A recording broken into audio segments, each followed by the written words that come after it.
മഹാനായ പ്രവാചകൻ സല്ലല്ലാഹു അലൈഹി വസല്ലമ തങ്ങൾ പറയുകയാണ്, അന്ത്യനാളിൽ ഞാൻ സ്വർഗത്തിന്റെ വാതിലിന്റെ മുന്നിലേക്ക് കടന്നു ചെല്ലുകയാണ്.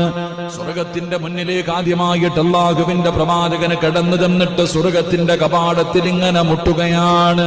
സ്വർഗത്തിന്റെ കവാടം തുറക്കാൻ ഇങ്ങനെ വിളിക്കുമ്പോ സ്വർഗത്തിന്റെ കാവൽക്കാരനായ റിദ്വാൻ എന്ന് പറയുന്ന മലക്ക് ചോദിക്കുകയാണ്, ആരാണ് സ്വർഗത്തിന്റെ കവാടത്തിൽ മുട്ടുന്നത്?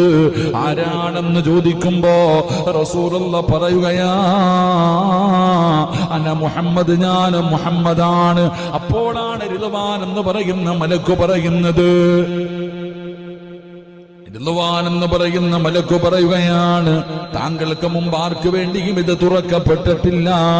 അല്ലാഹുവേ,